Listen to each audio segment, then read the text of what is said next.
background. Okay. All right, we're live. Look at that. We're live. We out here. We're here. So I'm gonna on a stormy Sunday. Happy Sunday, everybody. You guys can join us instead of being out at the beach, right? Or join us from the beach if where you are it's still sunny. Oh, here we go. Now I gotta find it and stream it and do all that. You're gonna stream it? All right, cool. Well, we're already streaming, but now I just gotta find it and share it. Share it, yeah.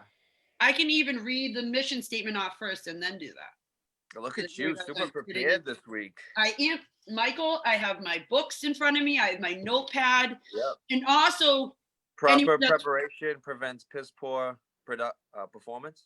What? Proper preparation prevents piss poor performance. That's a new one for you. That's a nice little one. It's an old one, yeah. So now I just gotta always find the video. But at 7:30, so anyone that's watching, if you can read off names, I mean, if you can comment names of anyone you've lost to the disease of addiction, specifically overdose, for Overdose Awareness Month, we will be reading them off at 7:30. And then I think next Sunday is the last Sunday in August. So we'll be reading all the names off. So little to give back and to memorialize them, right? That's the word, Michael? That's the word. To memorialize them. So Greater Waltham Recovery Solutions' mission is to raise funds and awareness to help connect people into treatment, access to recovery coaches in the community, support for veterans, and providing more accessible treatment, and scholarshiping people into sober living. Woo-hoo! Boom. Nailed it. Okay. And we have some scholarship money now. We got Yep. some in our pot. Not enough for a full scholarship, so we're still waiting on that to come. So once we get enough to scholarship someone for sober living, we will do so. When we want to be able to do that for 2020. Yep. That's our goal before the year ends, to be able to put 1, 2, 3 people into safe sober living.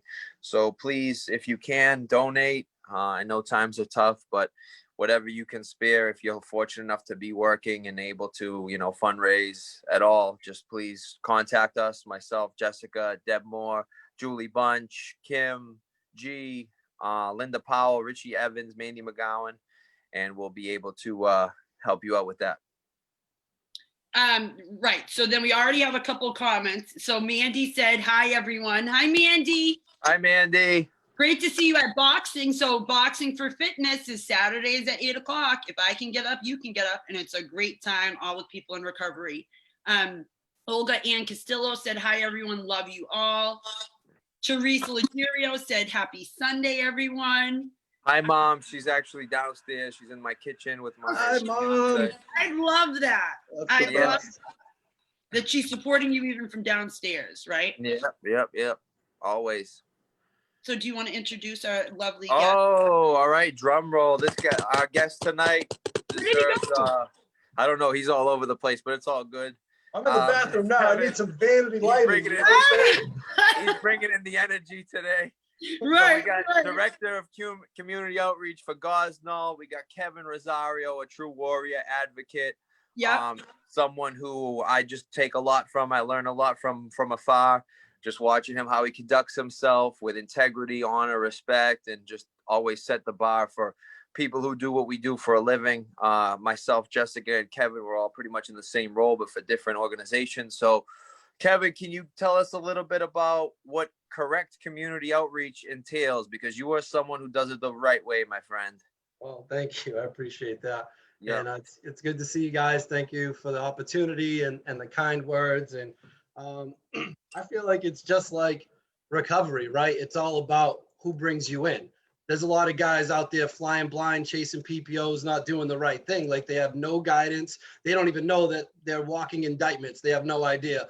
And it's just, I think I've been really blessed that I started off in a nonprofit with very like HIPAA compliant, mindful people. I did 2 years at High Point in Brockton. And then I came into Gosnold, and there was a senior team there that it was about the mission. It was about what's the best thing for the patient and the family, not what's the best thing for Gosnold. No talking to anyone without releases, as hard as that is sometimes with the moms crying and the professionals and just, I was really disciplined at a young, I'd say in my career about like what the right thing to do is, what the legal thing to do is. And because Gosnold's a not-for-profit, we get to do a lot of cool stuff, so it's like the first things first is like in the business role, I'm director of community outreach, like my primary role is to, develop relationships and help people navigate the treatment system, make it easy for them. I work with EAPs and social workers and hospitals and HR departments, and, folks are looking for help, they call me. I try to make it easy for them, even if it's not Gosnold. Like that's the primary thing. But the thing that we can't forget about, and I'm blessed. I really am so thankful that Gosnold like allows me to do this, right? I've been very, very blessed that I'm successful as a business guy. And because of that, Gosnold's like, oh yeah, you have a free day? Boom, go talk to 400 kids at a high school, Right. because it's the right thing to do. Even though every day is like I have to have my business hat on, we still show up to like the Gus Canty Wellness Fair, where it's just, a bunch of kind of older folks that are kicking around, they're taking your pens. There's not a lot of leads there, right? But it's like, hey, we're Gosnold, we're here for you. This is the services we provide. If you or a loved one, it's the right thing. It's not an ROI thing. It's not like where we're going to get a lot of business. It's where you can't forget about the community, So to answer your question, what I do, and I don't take credit for it, I feel like there's a lot of us that do that. Matt Gannon, one of our good friends, is another one of those people. Even Pat Cronin, he's always running around like doing different things like that. Like, yeah, it's all good to be a business guy and think about your career and all that. But like, I don't forget, I'm a New Bedford Mass Health hood rat. Criminal 4-page criminal record. Like, I'm not some bougie better than guy. Like, I actually enjoy way more doing the grassroots stuff, like getting in the trenches, going to the Brockton overdose vigil, being at New Bedford PACO when I can. Last year I was at the Fall River overdose vigil. That has nothing to do with business. That has to do with true community outreach. What it really means is to reach out to the community and say, hey, I'm a resource. This is what Gosnold provides. If that's helpful to you, I can help you with that. But one of the things that I do that I pride myself on is that if Gosnold's not the right fit for whatever reason, I don't drop them. Right. I will give them 2 phone numbers, 2 websites, I will put them in the hands, maybe a direct cell phone number of the next person that might be able to help them, to be a resource, and that's what we do. And one of my favorite things to do is the anti-stigma stuff. Like, I love nothing more than wearing a shirt and tie, doing an addiction PowerPoint presentation talking about the prefrontal lobe and genetic predisposition and the limbic system, right? And getting all scientific. And then like starting to talk about addiction and substance use disorder and what that really looks like. And like, and I was a vicious heroin addict with 3 ODs that stole my mother's jewelry. Ma, I love you. I'm sorry. I know she's watching this. But to say that in a way that people like me and worse than me do recover. I think that's the biggest part for what you're doing, this kind of platform. This isn't about business. This is about getting out there, spreading some hope. There is hope. People do recover. Families are hurting right now. Normal people are struggling. This COVID thing put a damper on a lot of people, a lot of regressions, a lot of people slipped up, and to let people know, hey, this is what's out there. How can we be helpful to you? And I don't want to keep rambling, but like, that's the thing. I feel like to do outreach right, you have to remember what your primary motive is. My primary motive is to stay in recovery and help other people find recovery. Yep. If I don't work for Gosnold, I'm still going to do that. If I work for Gosnold, I'm still going to do that. If Gosnold doesn't allow me to do that, I'm not going to work for Gosnold. Because my primary purpose is not to convert, Blue Cross Shield policies. That's not my primary purpose. My primary purpose is to keep my own house in order, keep myself sane, show up for my family. And Jocelyn, I know she's out there holding down the baby. Thank you. I love you. If she's watching, like, I'm a handful. I'm like a lot. Like, she deserves Medal of Honor, it's not easy. It's not easy all day, every day. But how do I keep myself in a good space to be helpful to other humans outside of Gosnold, outside of AA and NA? Like, how can we just be decent humans. And I know you guys are decent humans. And I know some of the people that we're closest to are decent humans. And those are the people I want to be around. That's the energy I need in my life. That's who I want to learn from. That's who I want to be mentored by. Like, I'm all set with all the savages, fly-by-nighters. Like, I'm a recovering car salesman. I'm a recovering drug dealer. Like, I know how to be a savage and just destroy lives. Like, I don't want to live like that anymore. You know? Right. And I think if you just do the right thing, regardless of, you know, the outcome, if you just do the right thing, what's such an oxymoron that a lot of these cats don't get is, like, if you just do the right thing and you're a decent human, you'll actually be successful anyway. The universe will take care of you. Yep. Oh, Absolutely. God's got you. You know what I'm saying? So Like, so many times. God will take care of you. The universe. Yep. Absolutely. I'll never forget that when I came down to Gosnold, and this was when I first started getting into this field, and this was probably like 2.5 years ago. And you know, you're this professional businessman, and then you threw the New Bedford overdose, and I'm going, no way, not this guy, you know. So it's just it can inspire everyone. It inspired me that look where he's at. I couldn't even believe where you told me you came from and your story, and that can really help people to be like, yeah, you can be at rock bottom, but look where you can come up and then turn around and help more people by sharing your story and sharing that where you came from and this and that. So that was just my little inspiration. You've always inspired me, Kevin, but I'll never have my eyes were like that was you, because I was still new in the field. I didn't realize that people in recovery could be professional, you know, and be these people that go out and give back and inspire and reach out your hand to help another suffering addict or alcoholic. Yeah, thank you. I feel like that's one of my favorite things to do, because in a lot of times, you know, I'm wearing the Gosnold hat. Like, I do my best to keep the tiger in the cage. Like, I'm a crazy person. People that know me know I'm a wild card. I'm unpredictable. So when I'm wearing my little shirt and tie, I try not to swear. I try not to be too hood. I try not to, like, bring out my personality and my opinion and just do my job, you know. But once in a while, you gotta, like, hit them with a little hottie dooski. Let them know what's going on. A little Jadakiss on the golf course don't hurt nobody. So we actually have a couple of comments because we're probably going to get slammed with comments tonight because we, like I said, we have a heavy hitter on. Oh, God. So Tammy Lee says, hello. Hi, Tammy. Rory Sly said, so excited I'm finally on live. I've tried for a couple of weeks. I've heard Kevin on Learn to Cope. Amazing story. Thank you. Hi, Rory. Welcome. Peter Burke says, hi, guys. Good work, Kevin. Thanks, Peter. Hey, Peter. Deborah McMullen said, forever grateful to Kevin. Deb. Hi, Love her whole Deborah. family. Let's see. My mom says hi. Hi, Nancy. Welcome. Hi, Nancy. Where are we next? Linda Rosario said, no better person to guide you than a person who has been there. Thanks, Mom. So all of Good our job, Mom. Mom knows the deal. Moms are showing up strong tonight. I know. Right. Thank you all to all our mothers putting up with us. Thank you for We must be supporting good. us. We must be good kids if they're still showing up. I know if they're still watching us, hopefully not in like, Well, oh Jesus. Yeah, well, we put them through hell. Like, this is the good part. They're like, Finally, they're like, why couldn't you be like this your whole life? Right. right. Finally. It took them 35 years. You're right. Yeah. John Green says, my man. Johnny Green. Love you, buddy. Your mom said you are a lot, by the way. I am. You That's did a say fact. that. That's an understatement. If All the Jocelyn good popped ones up, are. she'll All let the you good know. ones are. So Patrick Panisi said, sup, Mikey. Hey, buddy. Keep your head up. Love you, bro. Tina McKay parent said Team Gosnold. Team Gosnold, we out here.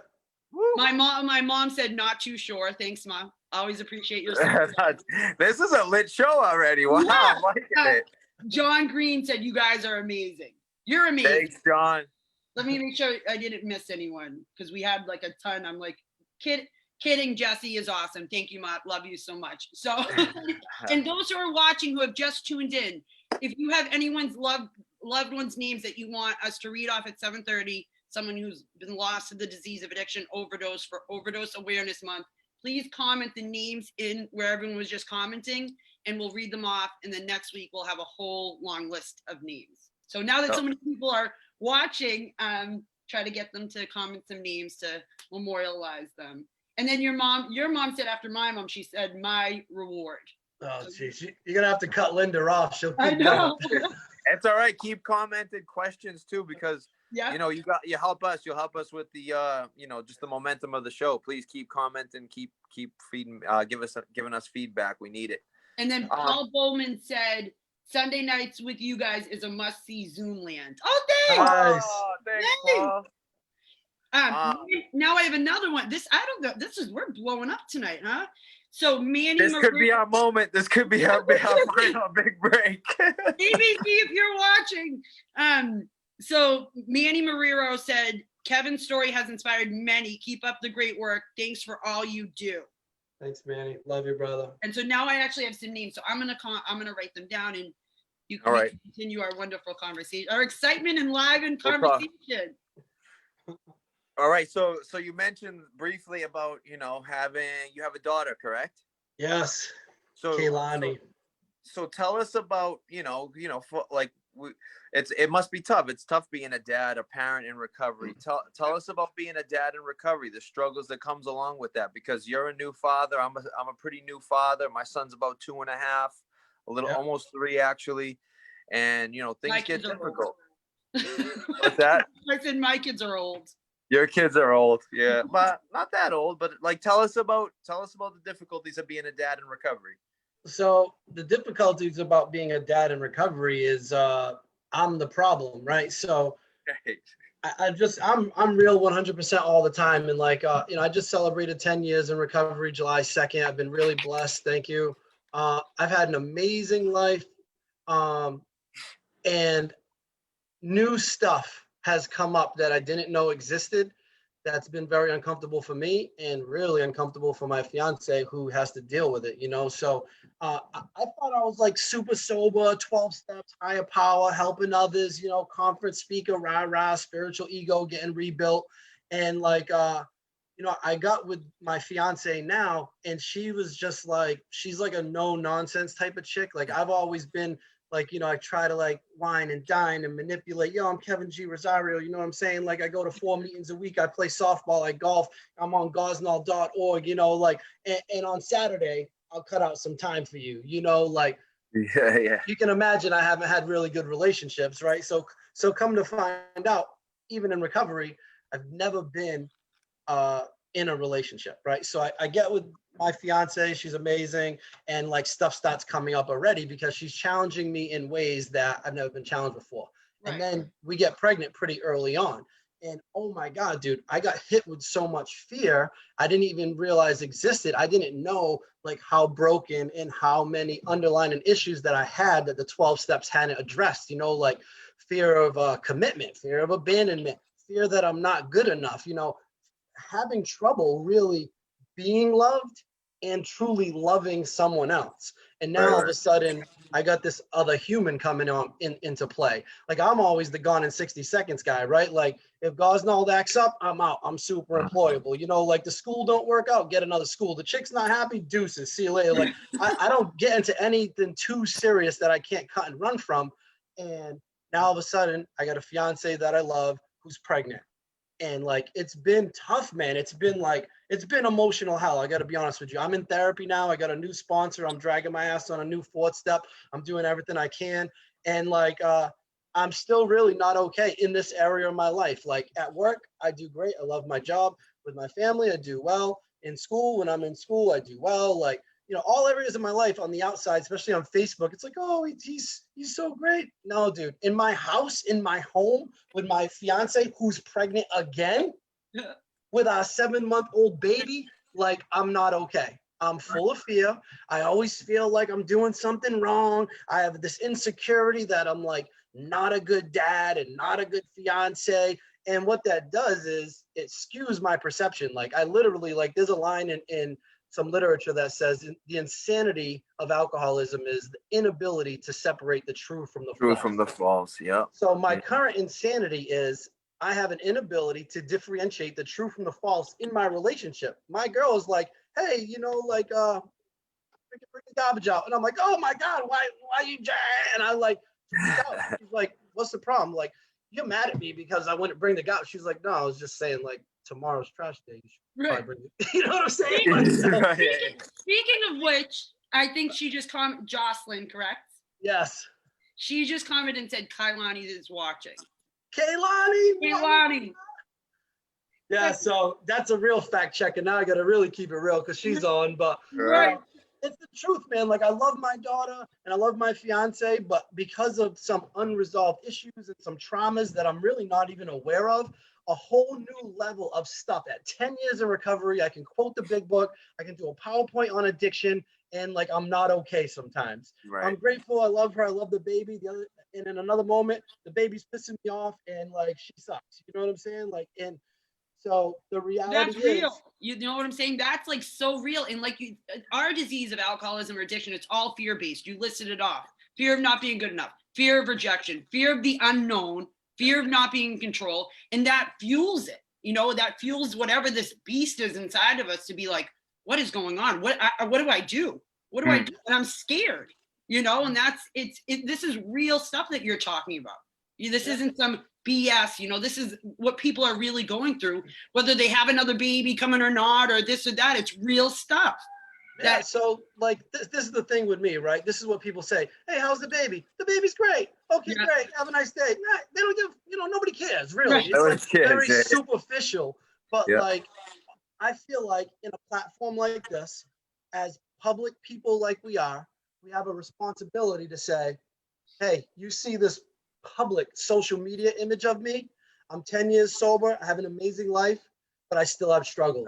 That way, if you got 3 years, 5 years, Yeah. 5 months, and you're losing your mind, you'd be like, oh, damn, Kevin Rosario's got 10 years. Like, he's struggling. It's okay to struggle. Or how Yeah. about you got 20 years and you get too much pride to ask for help? And people get high over this. People get high Absolutely. over untreated feelings. And right now, like, I got a lot of work to do. Like, I'm doing the best I can to heal this brokenness inside of me, because that's all it is. There's broken parts of me. There's like little, inner child work. Like, there's stuff that has to be done to heal the wounds inside of me so that I can truly be present and appreciate my family and be the fiance my fiance deserves, be the dad that my daughter and my next daughter on the way deserves. I don't want to be snappy and judgy and fearful and all twisted up, dude. Like, I've come too far to do that. But the truth is, this thing hit me out of nowhere. It's kind of, I wasn't expecting it. I thought I was like, Mr. Recovery, doing okay. And the last 2 years have been really difficult. But this is the blessing. And I'm sorry, Jocelyn, because I'm putting the poor girl through hell. I am. But what I do believe is, like, if I can get the willingness and get back on the inventory and stay in therapy and do what I've been taught to do to, mind, body, and spirit, then on the other side of this is going to be healing and growth, and we're going to have an amazing life. I'm going to be an amazing dad, and I'm going to be an amazing husband. Yeah. And I want to make up for every BS moment that I put Jocelyn through in the last couple of years, because I'm can't minimize it, dude. There's some days where I'm like not comfortable to be around because I'm so not okay with myself. Absolutely. And I'll go to work and like carry the message and do PowerPoints and help others. And guess what, dude? The tank's empty when I get home. Yeah. And the wife's like, can you take the baby? And I'm like, No way. Meltdown. No way. So, I want to hide in my car. that was probably more than you were bargaining for, but that's the real. It's not always easy. I know love I'm gonna it. be okay. Ah, it's Jocelyn good. I is love all super of it. supportive. She's got my back. Like, when I'm like unlovable, she still loves me. She should have left me probably 5 times already, and she's like hanging in there because she sees past the disease and the demons and the insanity. And thank God, because I need the support more than ever. And that's okay. I have to admit that I'm weak, and I have to admit that I'm powerless, and I have to admit that there's issues for the healing process to begin. Otherwise, I'm just delusional, and I'm just going to continue to hurt people, so. And that's we do self-sabotage too sometimes too, right? Oh, yeah. I've been sabotaged. I think I've just tried to destroy this relationship at least a dozen times. I hear you. I get it. We actually already have a couple comments again. Hi, Michelle Manning. Hi, how are you, honey? Let's see. So now I got to scroll back. So a lot of people said congratulations to you. Rory said congratulations. Olga said congrats. John Green. Sienna Crawford said hi, Kevin. Let's see. To read. So Mike's mom said congrats on 10 years, Kevin. Thanks, Mom. Kim G, our social media superstar, who does all our memes and articles, and she does awesome. She's so on top of it and really gets some great stuff. She said, She's putting out the content that you guys love. So thank you. Exactly. Good job, Kim. She said, thank you for being real. Love it. Debbie said, wow, Kevin, thank you for being so real. At 10 years, I felt like I couldn't. So see, so Debbie has what, 30? 32. 32, right? Yep. So Olga said, so true. Thank you for sharing, Kevin. Blue Iris Bowman said, Kevin, your honesty is so incredible, and hearing you gives me strength that I'm not going crazy. So that's from Paul Bowman. Jocelyn, your fiance, said, we love you, and your ability to be vulnerable on this live platform will help many. She is so, I love her. She's amazing. She's absolutely accurate and on point. Debbie said, I went through something similar at 10 years clean. The pain was unbearable. And then Michael Patrick Stewart said, Kev, love you. Your mom said, so more than proud of my son. And Deborah Sussman Brown said, congrats, Kevin. Thank you. So, awesome feedback. Awesome feedback. And again, any names, we have 3 more minutes until we read the names off. We have a bunch of them on the list now. So if you have anyone that you've lost to overdose, comment, and we will have a moment of silence at 7:30 and read the names off. Yeah, when you say that, it just makes me realize, like, more than ever, you know, and I thank God for that. Like, I'm a lying scumbag. I'll go out there with the mask and tell you I'm a killer, thug, playboy, drug dealer, rah-rah, you know, or I'll be Mr. Gosnold or Mr. AA or Mr. NA, like whatever my disease manifests new characters, right? Like, we need to be real more than ever, you know, and we need to call people that got time and not take for granted that they got time, you know, and it's okay to not be okay. Like, it's a wild world, you know, like with all the racial tensions and the political tension, like Facebook, like will she get high just off Facebook. Like, it's just so much drama. And like, I don't comment on it. I don't get into it. I don't feed into it. I just try to be as open-minded and loving as I can. Like, you know, I grew up in New Bedford. Like, most of my friends are African-American, Cape Verdean. Like, so like to some extent, like, because I've never been like racist, like I feel like I don't see it as much because my city was such a melting pot. But as I've got older, it's so obvious that racism exists. And I don't want to get into politics on this, but like, yeah, ignorant to say that it doesn't, and like to see that, like, I don't even know, dude. It just makes me sick. Some people going way out on left field with it, you know, and using this for their own agenda. Yeah, maybe, but without a doubt, like, it's happening every day. And how are we being sensitive to that? You know, I know we talked about this earlier, and like, even at Gosnold, like, Gosnold is very culturally diverse, you know, like there are people of all nationalities there. There are a few staff. I know a guy that speaks Creole that, you know, works at Gosnold. You know, it's a little harder to keep clinicians, like one-on-one therapists. We have a couple Portuguese, a couple Spanish, but not enough, honestly. I think we need more of that. But it's like, it's just a wild time in the history of the world. And like, what are we doing to stay the course, to not go radical, to, you know, support everyone wherever they're at? Like, if they're way out in left field, Republican, Democrat, you know, Black Lives Matter, like wherever they're at on the spectrum, how do we love people and not judge people and support whatever pain they're going through? There's a lot of people in a lot of pain, and it's not for me to pick a side. You know, there was one thing, and I know you're going to do the 7:30 thing, but there was this one reading. I read a lot of outside approved literature, and this Joel Osteen book was like Every Day for a Friday, and Every Day a Friday. And one of the principles that he spent, like, you know, a whole chapter on was to let God be the vindicator, to let God be the judge. Like, it's not my place to like pay someone back. Like, back in the day, you robbed me, I'm beating you up and taking your girl. You know what I'm saying? Like, I'm against you, and then on top of one, like, I would have to do all the retribution, all the payback. You punch me, I'm knocking you out and slashing the tires and you know what I mean? Like, it was just, you had to. And this new philosophy says, yo, that's not your role. That's not your role. You pray for sick people and let God handle it. Because if I'm out there like playing judge and jury, who's right, who's wrong, picking sides, like, God's gonna put that right back on me. He's gonna judge a bullseye on me now. Yeah, you know, so it's wild. I don't have all the answers, but it's like, it's and I feel bad for like not like my kid, like my kid's 7 months old. She, hopefully all this will pass by the time she catches on. But like younger kids that are finding their identity, that are sponges, that suck everything up, that are grew up on social media, like, they're being brought, they can't go to school without a mask. You can't go shopping without a mask. Like, like isolation, the number one thing they say when you get early recovery, don't isolate. Now they're like, isolate, keep your distance, don't touch people. Like, that's not a good hit for people like me, So it's just, there's so many different things you could talk about, like with what's going on right now. I know.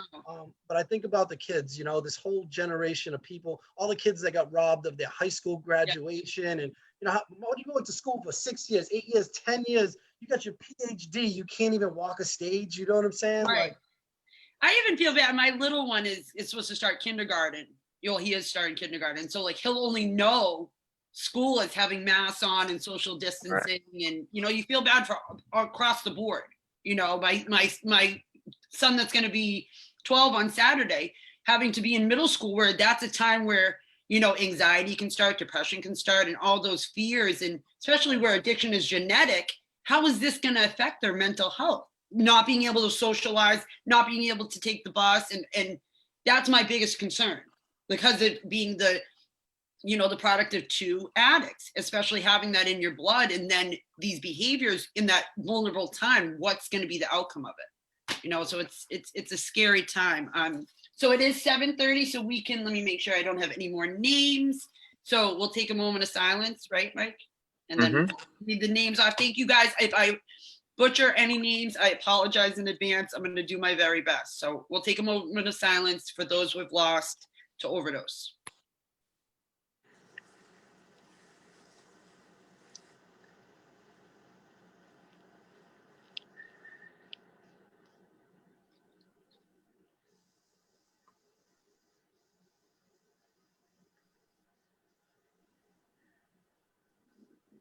Okay, so first is Brandon Pelkey, Nick Winchenbach. Winchenbach. Oh, I was close. I'm sorry. Winchenbach. That's a tough one. But it has an N in it, right? Winchenbach, or is it Winchenbach? Yeah. Winchenbach, German. Winchenbach. Carissa Thurston, Brent Willett, Julia Raposa, Mike Manning, Heather McCarthy, Evan Green, and Jesse Sorelli. So thank you for those names. And again, next week I have the whole list going. And if anyone has any, so I think there's one more name. James Hickey is another one. So again, comment next week and we'll be reading them off. Or maybe we'll have them message them to us before next week or something like that. But if you have a loved one's name that you want mentioned on the live, comment it and we'll have it for next week. Thank you guys. Thank you, Jessica. Prayers to your loved ones, prayers to those who passed from all of us. Yeah. Kevin, you mentioned a big, a key component when you were speaking about, the struggles of being a dad in recovery. And to me, what stood out is like you being proactive and seeking counsel, seeking therapy. The 12 steps do a lot. They do a lot for me. They do a lot for, millions of people around the world. But to address the mental health piece and the trauma and really the crux of a portion of what we have, what we come equipped with. Tell us about, was it easy for you to seek therapy as a male in recovery, or, just for your perspective of it, or just because you've been so accustomed to giving advice and learning, about mental health and educating yourself, was it easy? Well, so I think the idea of it was easy, but finding a person that would work for me was not easy. So this is going to sound arrogant, but I've been in the field for 8 years now, and I've been around some really intelligent people. I've met some really good clinicians. Gosnold has a great staff now. I've gone to a lot of seminars, like at the Cape Cod Symposium. I'm not all BSing. I'll also go sit in on something if it sounds interesting to me, because I want to learn what's new. What we're doing is not working. So what's the proactive, forward-thinking, innovation stuff that we're going to do? Because the same old BS isn't working. People just major recidivism, right? So with that being said, I was 12 steps stubborn and arrogant. And I said, I know God and the 12 steps is the answer to all my problems. And I still believe that. Right. However, there was kind of other stuff that Like, so what if you were molested as a kid, right? That gets brought up in the 12 steps without a doubt, right? So now the guy's gonna come up, you do the turnaround on it, and like in a perfect world, you don't accept it, but you forgive them and you find freedom and you move on and all that. That's great. So the resentment's gone, maybe the fear is gone, but the hurt, the little boy, the little 5-year-old scarred self that hid himself into a corner, that spiraled these new characters and these new unhealthy coping mechanisms, this deep distrust in society, all that stuff doesn't go away with 1 4-step, you know? So Right. I give credit to Corey Peener, actually. I don't know if he's watching. He's in California now. He's one of my best friends. He's got a few more years than me. And he got into recovery. He got into therapy way before me. And when I was telling him, like, you know, you can only write so many 4 steps and 10 steps and do the turnaround. Why am I still like not a good partner? Why am I still judgmental? Why am I still a creep? Do I have a creepy mind? You know what I'm saying? Like, there's a lot of stuff that just doesn't go away like that, but I'm not okay with it. So what am I going to do about it? And Corey was like, yo, bro, I've been in therapy for blah, blah, blah, how many years? And I'm like, nah, I'll just do another inventory. You know what I'm saying? Like, and so sooner or later, again, the pain becomes great enough where I'm writing inventory. I'm still emotionally unavailable. I'm still trying to convince my girl that I love her, but I'm not showing her love at all. I believe that I love her. She's like, dude, you don't do anything loving. How do you love me? I'm baffled. I can't believe she thinks I don't love her because I think I love her. I love you. You do. You know, it's just not the way you work. We got to figure out how to do those. What do you mean I don't love you? I pay half the bills. I answer your phone calls. Like, I don't cheat on you every night. You know. So I don't need any of that. Like, you know, I want you to want to spend time with me. Like, I want to go golfing, you know? So it's like, I'm so sick and self-centered that finally I was like, all right, dude, like something's off in me because I can't even see it in myself. I'm not seeing it in the inventory. That's not a sponsor's job. And then so I knew that my fiance, I knew there was something special about her that, you know, I had to do some work or I was going to lose her. And the truth is, it's a bigger picture than that, right? If I lose her and I don't fix whatever the hell's broken in me, I'll just keep doing this to the next girl anyway. Like, I'll never be in a meaningful relationship. She's just the one that exposed it. So she's the enemy, you know, like I get pissed at her because she's a truth teller. But so I went to one therapist and he's like, you know, classic therapist, right? Literally freaking leg across his leg. He's got the thing, the pad, he's got the glasses. He's like, tell me how you feel, right? I'm like, listen, guy, I'm not paying you. I'm paying a copay every week to tell you how I feel. I know 1,000 people I can tell how I feel. I can swear, I can yell, I can go to the gym. Like, I don't need that. What I need is like real life practical skills so that I like can be in a meaningful relationship. And I need to know what the hell's broken in me because you can't even write about something that you're not aware of. Right. So that was a nice enough guy. He was really sweet, but like that didn't work. So then we went and saw this other chick. And we were like, all right, maybe couples counseling. So we went and saw this other woman, I should say. No offense to ladies. I talk crazy, you know. None taken. Oh, this other nice woman. And she's like a semi-retired. She invites us to her house. She's got like this 90-year-old dog, half dead on the floor the whole session. Like, it's mad weird. Like, it's in this like wicked crowded living room with a busted up fireplace. And like that lasted about 2 sessions. And like I manipulated her into coming onto my side. And my fiance was like, yo, I'm done. So she got fired, you know? So then someone put me on to this unorthodox thing, right? So I pray, I meditate, I believe in God. I read spiritual literature, Christian literature. I've been to Cursillo, you know, De Colores, to any of my peeps out there that did that. Amazing experience. But I'm not like real deal Christian born again. Like, I'm like, Jesus is the man. Like, I want to be like Jesus. Like, do I believe everything? I don't know, you know? Maybe, I kind of want to because I'm open to it, Yeah, I'm open to it, but I'm not there. So they put me on to, and I don't mean to offend any of you Christian people. Some of them get all worked up. Like, I'm just, love me through my process. Pray for me. Pray that Jesus comes into my heart. So I end up getting put on. Actually, Jocelyn says her friend knew this lady that she did not advertise. She did not take insurance. And she did not accept referrals. And she's a Christian therapist. And I'm like, well, I know I'm the problem and God's the solution. So maybe I'll be open to this. So I set up a phone call and I told her right away, I said, hey, you know, I've been sober. I've been with her for, I don't know, 6 months, maybe a year now. I've been sober like 9 years. I pray, I believe in God, but I know you're a Christian therapist. So like, if I have to like accept Jesus Christ as my Lord and Savior just to get into your office, like, I'm not there yet. You know, I'm open to it. You know, I said that like straight. I was like, I'm open to it, but I'm just not there. I'm not going to BS you. And she goes, I said, I believe in God and a higher power. We get into this whole God talk. And she goes, it's all good because my God doesn't have an identity crisis. He doesn't care what you call him. You know what I'm saying? Wow. And she was like, I'm willing to I work like with you. it. I'm willing to work with you if you're willing to be open-minded, right? So I go and see this lady, right? She's a PhD. She's a LICSW. She's like an ordained exorcist. She's like a certified sex offender counselor. Like she's got this arrangement of skill sets that are probably going to like drill right down into my spirit. And like, you know, so she, you know, I've been paying every week to see this lady. Jocelyn goes and sees her sometimes. And it's like deep and it's meaningful. And every time we meet, we pray and we ask God to come in and we invite in the Holy Spirit. Wow. And then she does clinical stuff, dude. It's like, Yeah. it's not all like holy water, you know, you're healed, start shaking on the floor. It's like, all right, you have real trauma. You have some psychological clinical issues. The spin is we need to find it, expose it, and let God heal it. You know, so that's the mission I've been on, man. She's been stirring some stuff up. I've left there swearing at her and like freaking out. I've had some like vivid experiences of like my little self running to God and like some wild crying, laughing, like some deep stuff, man. And like I'm just praying for relief. I'm praying for release. I'm praying that she and I and Jocelyn, we can get to the broke parts of me and find them and heal them so I can really live my best life, so I can truly be the man God wants me to be.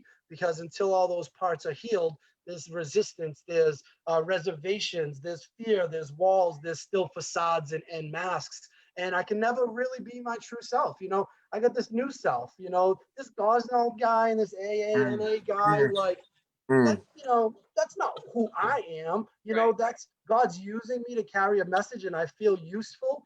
But that is the new thing, you know. The stage character almost. Yeah, let me hide my insecurities and my deficits and my defects and like my shortcomings by being a circuit speaker. Let me be like guy in addiction that everybody thinks of, right? Because as long as you think that of me, now I'm getting high off of your opinion of me. When the truth is, when I'm at home with the real deal and there's no masks, like I'm a broken little boy crying insecure. Yep. You know, so it's all good. It sucks for Jocelyn right now, but like she's hanging in there with me. And I believe that on the other side of this, like I'm going to be a better man. I'm going to get to some stuff that most people will never get to. And I don't say that in an arrogant way. I think people in recovery are blessed because you start off, you get on the path of enlightenment that normal people never get to. Normal people never look at the anger and try to figure out, well, where was I selfish? What did I want here? What's the lie that I was telling myself or telling others? What did I do when I didn't get what I wanted? How was I self-seeking? What am I afraid of? Like, if you get through the 12 steps in any fellowship, without a doubt, you've been enlightened. You have learned some truths about yourself and about the world that most people will never experience. You'll have a new freedom, a new perception, a new outlook on life, and you can't unknow those things even if you get high. We're so blessed. But there's levels to it. You know what I'm saying? To look at our character defects, to look at all the stuff that makes us tick and be really thorough about it. I think everyone, 12 step or not, should have to do some form of the 12 steps, you know, but, and even with that said, we are open to all pathways, MAT, whatever your pathway, we're open to. We're just kind of sharing what, you know, has worked for us as three people in recovery.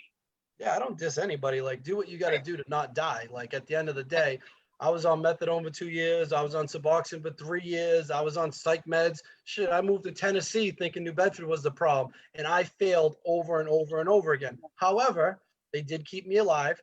They are part of my story. It is true harm reduction. I stole less of my mother's jewelry when I was on 90 milligrams of methadone and had a benzo habit, you know, so there was something that came of it. I didn't heal. I didn't really truly find recovery. I ended up going to jail and catching my second DUI while I was on MAT.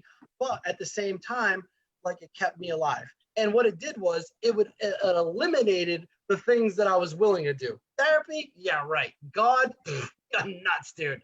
You are out of your mind, you know, but the more you fail and the more things you try that are unsuccessful, they push you on the path. They push you, and now I'm willing to do a little bit more. My last time in treatment, I was in treatment for 10 months. You know, I went from like all the easier, softer Mickey Mouse ways, trying to just smoke weed, just drink alcohol, Suboxone, methadone, psych meds, Xanax, did everything. And this last time was a state-funded detox on DPH, TSS for 7 weeks in New Bedford, North Cottage for 7 months. Through the 12 steps, therapist, psychiatrist, gym 3 days a week, sober softball, groups all day, like the whole shebang. I did not move home until I was 10 months sober on my 9th step, making amends. Like that's what it took for me. But though all those things, I don't discredit all those things were part of my path. And I am not a 12-step Nazi. I am very open-minded because at my home group, I know a kid that was on methadone that literally couldn't stop shooting heroin long enough to have a spiritual experience. The kid was going to die. He had a job and he had a house. And he was like, dude, I can't just ninja vanish for 6 months right now. I got too much going on. He got on methadone, but he actually did what a lot of them don't do. He took action. He got on methadone to stop shooting heroin. And he went to a 12-step fellowship. He joined. He got a sponsor. He went on commitments. He started to do the work. He had a fellowship. He got a job in the group. And like next thing you know, he's tapering down off of his dose. He finished a 4th step and got off the clinic altogether without going into treatment.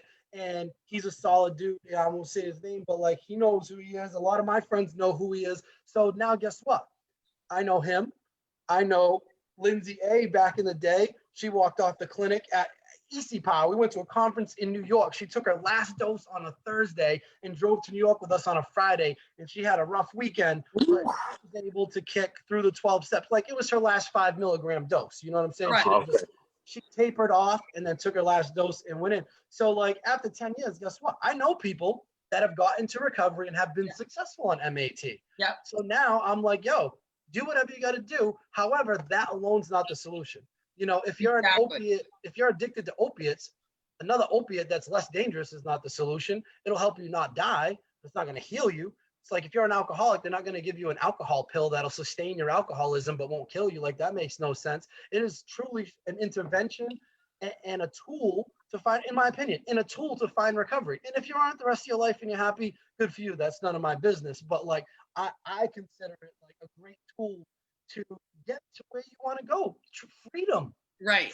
Freedom. You know what I'm saying? And I don't say that in a judgmental way. There's people that have been on it for a decade and they're happy and they raised their kids. They went back to school. They got degrees.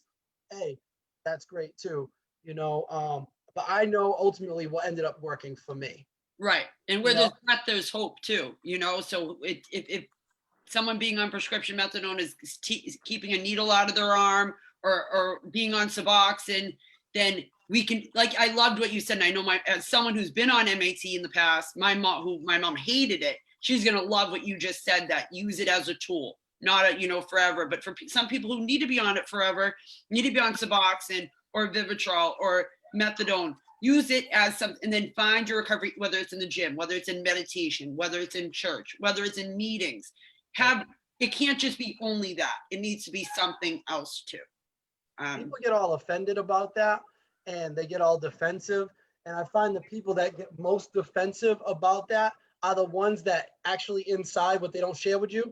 They don't think it's possible for a heroin addict to get recovery. Right. They don't think they can stop using, lose the desire to use and find a new way to live. Shout out to NA. They don't believe that. So they think the best they can do, yeah, man, the diamond. So the best they can do is like, all right, let's keep him out of jail. Let's keep him from breaking into my house. Let's keep him out of the ED. Let's like you do damage control. But I know as a heroin addict that you are settling for less. Yeah. You know what I'm saying? And what's ill, and I don't want to get into conspiracies, right? I'm still a student. I'm like at Bridgewater State working on my bachelor's. I took this addiction class. It was like drugs in U.S. society. And like I learned something that probably a lot of people know, but blew my mind. Do you know in like 1892, Bayer Aspirin Company produced and manufactured heroin as a medication for morphine addiction, stating it was less dangerous than morphine and that it was a harm reduction thing, right? Yeah. I actually did know that. Believe it or not, I knew that. You did know that. I knew that. Winner. And winner. So my point is like the smartest people in the world convinced society to patent and distribute heroin because it was less dangerous than morphine. Right. So like I can't trust these people. I can't trust these people in a lab, these pharmaceutical companies. You know who I trust? the hopeless dope fiend prostitute with HIV who's out there, went through the 12 steps, believes in God, and because I want to know how that person got from out from under, because that real life experience tells me that there's hope for any one of us. Like, I don't want to hear it from a doctor or a politician or people that have some kind of vested interest. I trust you guys. I Right. trust the people in the community. I trust my peers that say, this is what works for me. You know, like, I just feel like we get hustled a lot. You know, I feel like we get hustled a lot and our families get hustled a lot. And there's a big push. And again, I know, Jessica, like, you're trying to like keep it politically clean and all that, but I don't care, honestly, because there's a lot of people in the state that are killing people and keeping them sick because smart people with degrees are going in front of mass crowds and saying, this is the most effective form of treatment ever. I'm not that ignorant. You know what I'm saying? I'm saying I respect all pathways. 12 steps are not the only way. Not everyone needs God. MAT is a great tool and a great way for someone to break the cycle. Right. And if that's what they do, that's how I talk. I know I get a little hyped up and it seems like I'm pro or anti. I'm not. I don't think that there's any way that is the only way, best way. I think each individual has their own intricacies, their own past, their own life experiences, and you got to work with that person on what's going to help them find peace and happiness and wellness. But you got these people that got skewed data telling the masses that a certain thing is the most effective thing. And that's the same thing Bea was selling, you know what I'm saying? Right. Back in 1892. So I don't know. I got a little off color there. Sorry about that. I love it. No, it's all right. It's all right. We love the passion. The passion is what makes you you, what makes us us. So, you know, say it loudly. We have a couple comments. So your mother said, save your money, talk to your mother. I told her, you got to cut her off. She's done. I know. I don't know how. I love it. I love when the moms comment and this and that. Tina McKay, parent, said, congratulations, Kevin. Thank you. Damian Flynn said, amen with the prayer. Damien. Shane Thatcher said, amen. Love you, Kevin man. G. Rosario. That's my dude. What's up, Shane? Damian Flynn said, big time proud of you, Kev. Thank you, brother. I'm proud of you too. Your mom said, all the arrests, the courts, the lawyers. She said that. Manuel Carrera said, 28 months sober with the help of my higher power and Kevin. That's amazing. All to God. I'm just a little pium vessel in this thing. You know what I mean? We're just pawns. And then Linda Powell, a member of our team, said, Kevin, I love the energy you give to recovery. It's powerful.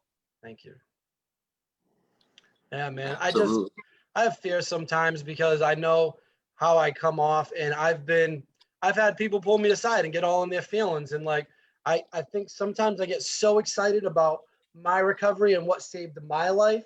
It makes it sound like I'm knocking the other things, which I don't mean to. I don't think it sounds like that. I think your energy is like infectious. You know, you're so powerful about what you're talking about, and it's not. I didn't take it that way at all. Yeah. You know. Well, that's good, but I know if like you're on 80 mgs of Suboxone right now, you know what I'm saying? You might think I'm attacking you. You know, might like be big mad. Yeah, I've had people come up to me and like, you know, kind of give me some negative stuff, and I'm like, dude, I wasn't meaning to knock you. Just imagine. What the fuck? Oh, sorry. You're not swearing at the baby.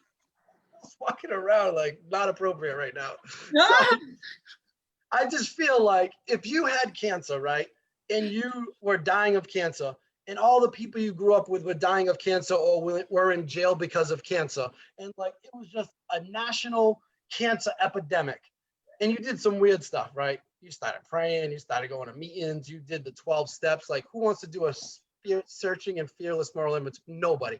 But you do it anyway. And as a result of that, your cancer's in remission. And like, you're free, you don't need, you know, medication, you don't need to go to, you know, to the doctors. Like, long as you keep doing these things that they showed you, your cancer will remain in remission. I feel like you'd be irresponsible to not go out into the world and scream at all the cancer sufferers. This is what works. The way out. Right. And so that's where it comes from. You know, hey, if you're on medication and your cancer's manageable, good for you. However, I know a bunch of people that have solved the cancer problem. They've recovered from cancer permanently, one day at a time, as long as they follow a few simple rules, you know? And if you might ruffle some feathers here and there, but It's my We truth. we got a couple minutes left. Do you want to tell us a little bit about Gosnold and the services they provide? Yeah, they'd probably like that. I get a nice salary. Okay. Yes, I love you. My cheeks hurt from laughing so hard. All right, real quick. So Gosnold is a nationally recognized not-for-profit leader in the treatment of substance use and mental health disorders. I'm gonna quote them. You quoting the brochure right now? I mean, just about, bro. I got it down. So the short version is Gosnold really is awesome. There's a bunch of awesome people there. They've been doing it forever. They've been there since 1972.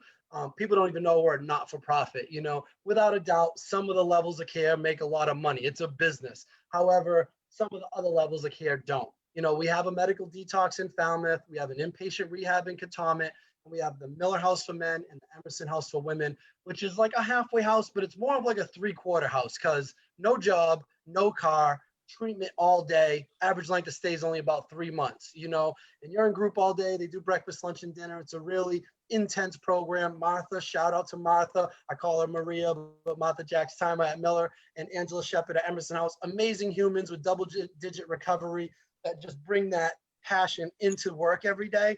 And what's special about the Emerson House is we have 10 beds for pregnant and postpartum. Right. I was So, going to ask if that was that house. yeah, They can bring their babies there too, right? under a year. So women with a baby under a year, either they can come pregnant and have the baby there, or we do a lot of reunification. So moms might have had a baby, you know, under the influence or test positive.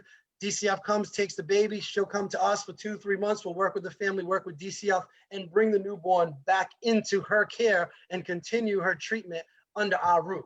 That's amazing, awesome program. We have like the Friends of Gosnold, the Friends of Emerson, and it's like 50 vetted volunteers that come and babysit so mom can actually go to group.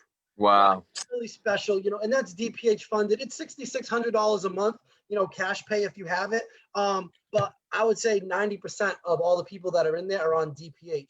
And that means if you're a Massachusetts resident and you fall into a certain income threshold, you can qualify for a free state-funded bed.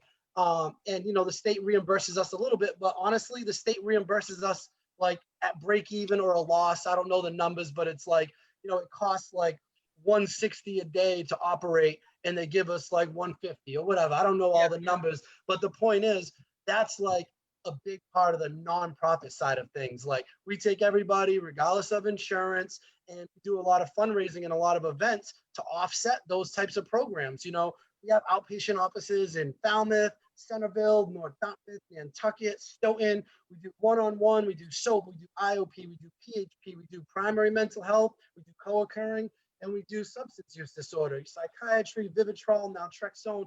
I mean, really, Gosnold does it all. We have sober living for men, sober living for women. We have a whole recovery coach program. You know, we have a whole family support group team. There's like 5 different towns that do it. It's all kind of shut down at the moment, unfortunately. Right. But it's something that we do. We have Gosnold clinicians in like over 60 schools on and off Cape Cod that work with adjustment counselors and the school staff to identify at-risk youth, not even because they're using, but just sometimes because of behavior or because they have a family that has substance use or mental health issues at home. And we support the kid and try to love them up and give them skills and tools so that the genetic predisposition and the first time use don't put them on that path.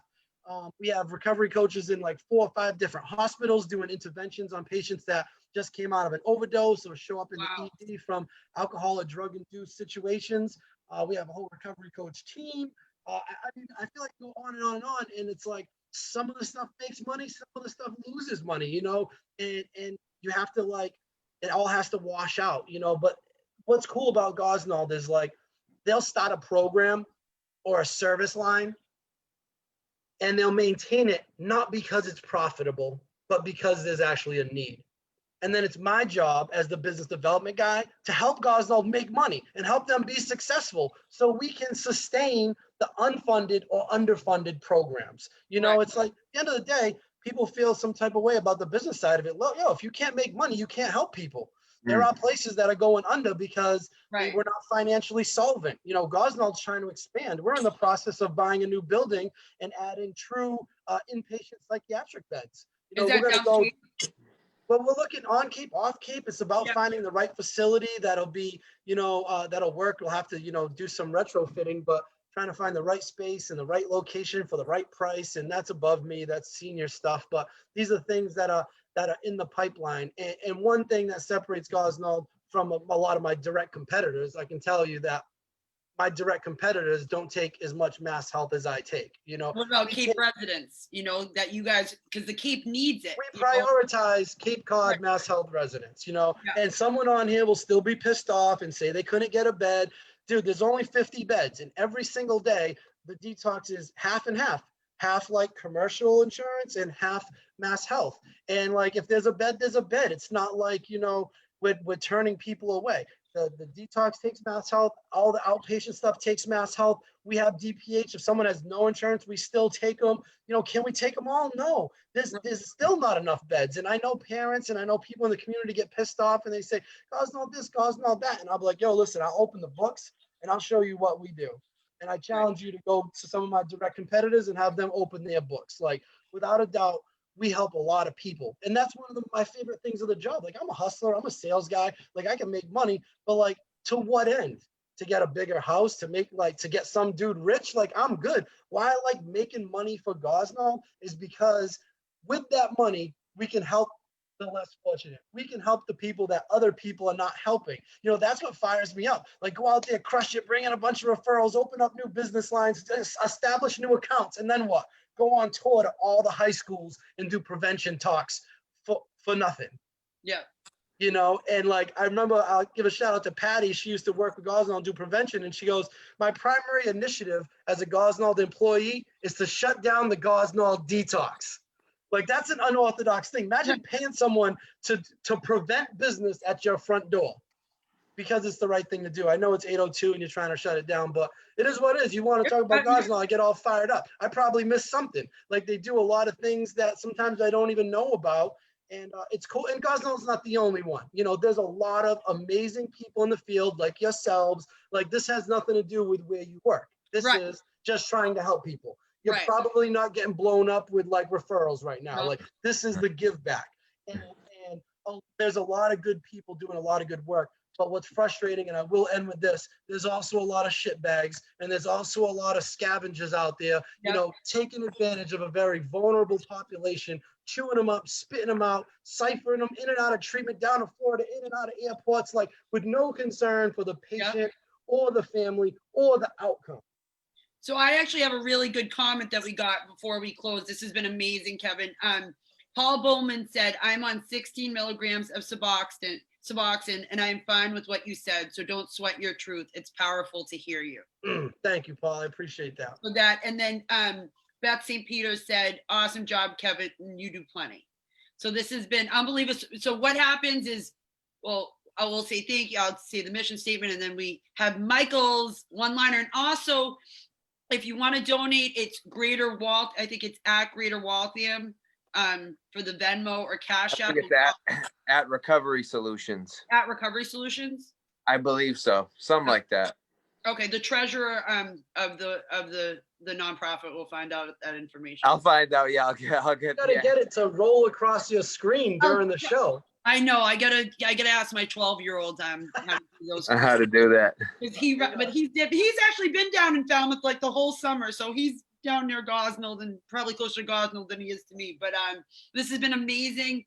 Greater Waltham Recovery Solutions mission is to raise funds and awareness to connect people into treatment, access to recovery coaches in the community, more accessible treatment for veterans, and scholarship people into sober living. And we're still doing that, connecting people into treatment, all levels of care. If you need to reach out, please do to the page or any one of us.